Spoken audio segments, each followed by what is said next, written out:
Hi. I think I was supposed to do this video a while ago, but for some reason I wasn't in the mood to talk about this book, and yet now I am.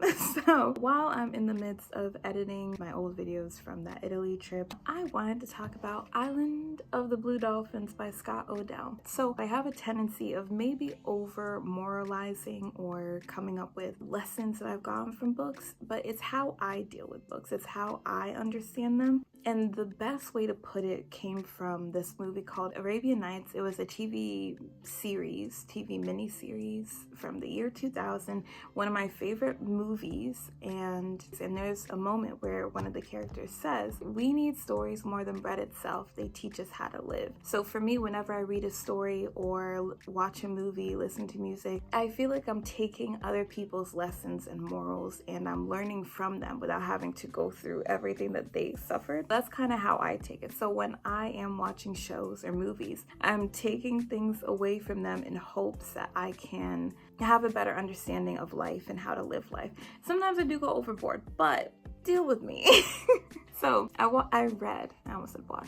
read Island of the Blue Dolphins, and I do recommend it for middle school as a junior fiction book. It's the story of a young lady who grows up on this island with her native tribe, and her father is the chief, he's the head, and he ends up dying because of these foreigners that come and try to take advantage of them. It causes a large portion of the male population of their tribe to die.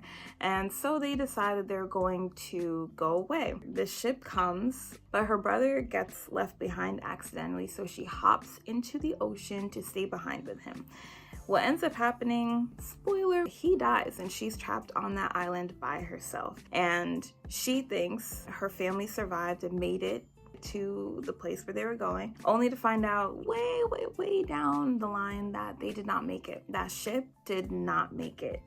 Sunk, bottom of the ocean. So what I wanted to talk about is this idea of survival, this idea of surviving versus thriving. I've always loved that dynamic, that dichotomy, that difference of the two, where in one aspect surviving can be thriving, but for the most part they are two different things. They have two different definitions. And what I mean by that is the main character, the girl, she thought her family was safe, that they had made it to where they were heading, and that she was the one who was suffering. That she's stuck on this island, she's having to do all of these things that she was never supposed to do. As far as tradition says, and her father had told her this, that if a woman tries to build a weapon, it will fall apart in the very moment that she needs it. But she needs to build a weapon in order to survive on the island by herself with all these wild dogs, and so many instances happen where she honestly could have died, but she survived. She has to do these things in order to survive. So on one hand, she survived by having to build all of these tools, but she also survived by being on the island itself. Being on the island by herself, she thought that was the opposite of survival. But if she had been on that boat, she would have died. She would not have made it. She would not have survived. And then it gets to a point where she's been on that island by herself for years. She's stopped keeping track, and she reaches that point where she's missing having people to talk to. She's missing having conversations. And so she packs up her belongings, and the next time a ship appears, she goes with whoever appears on the island, because she's kind of been hiding out on the island before. So whenever people would come, she would be in a secluded area where no one could reach her or see her. So when she decides to go, she's at that point where if she does stay alone on the island any longer, she will probably lose her mind. So the way that I see it is that she decides to go beyond surviving into thriving. And in all honesty, she doesn't survive. Like, she makes it to where they were headed. She doesn't really live long because her immune system is so weakened from not having interacted with other people for so long that she does die.